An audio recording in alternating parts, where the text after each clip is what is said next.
আপনারা জানেন যে আজকে আমরা স্বাস্থ্য অধিদপ্তরের হাসপাতাল শাখা থেকে হাসপাতাল পরিদর্শনে এসেছি যে আপনারা যা নতুন সরকার ক্ষমতায় এসেছে এবং গভর্নমেন্টের ভিশন ইজ ভেরি ক্লিয়ার যে সবার আগে দেশ মানে সবার আগে জনগণ।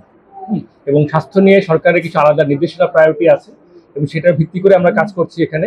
এবং কালকে মন্ত্রী মহোদয় ভিজিট করে গিয়েছেন, এই ক্ষেত্রে আমরা তারই ফলো আপ হিসেবে আজকে আমরা এই হাসপাতালগুলো ভিজিট করেছি। আমরা মোট 5টি হাসপাতাল ভিজিট করেছি এবং আরও করব। এবং এখানে আমরা ভালো খারাপ সবই পেয়েছি, যদিও অত্যন্ত সত্য কথা বলতে খারাপের এখন ঘরেই হবে বিয়ে বাড়ির পোলাও যদি থাকে আকিজ এসেনশিয়াল সুগন্ধি চিনি গুঁড়া চাল। পরিমাণটা অবশ্যই বেশি।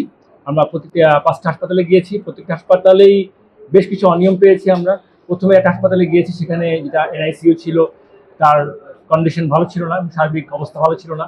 আপনি এখন যে বর্তমানে হাসপাতাল দেখছেন এখানে আমরা আসছি, ওটিতে গিয়েছি, আইসিইউতে গিয়েছি, তাদের ব্লাড ব্যাঙ্কটা বন্ধ পেয়েছি। এবং উপরে আর 2 হাসপাতালে আমার স্যাররা ভিজিট করেছেন এখানে। এবং প্রত্যেকটা ব্যাপারে আমরা একদম বিধি মোতাবেক সর্বোচ্চ শাস্তি নিশ্চিত করে আমরা সিদ্ধান্ত নিই। আমরা যেগুলো দেখেছি এখানে কি পেপার ওয়ার্কের কাজ আছে, আমরা অফিসে গিয়ে এগুলোর ব্যাপারে সিদ্ধান্ত আমরা হয়তো কালকে আমরা জানিয়ে দিব।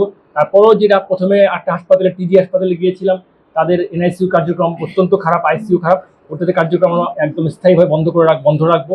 এখানে দেখেছি আমরা এদের আইসিইউ ভালো না, এখানে বেশ কিছু বিতর্কিত রোগীর চিকিৎসা তারা করছে। এখানে road traffic accident, bullet injury বা অ্যাসল্ট কেস, যেগুলো এখানে করার কথা না।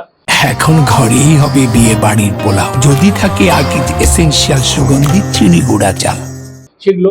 এবং একইভাবে রুগীগুলো কেন এখানে আসছে, রুটটা কোথায়, যে প্রতারণার শুরুটা কোন জায়গা থেকে হচ্ছে, আমরা সেটা নিয়েও কাজ করছি।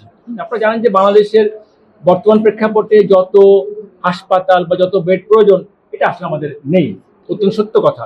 এবং চিকিৎসা ব্যবস্থার একটা বড়টা অংশ বেসরকারি খাত থেকে দেওয়া হয়, বা তার মানে এই না যে বেসরকারি খাত থেকে দেওয়া হয় বলেই তারা রুগীদের সঙ্গে প্রতারণা বা রুগীদেরকে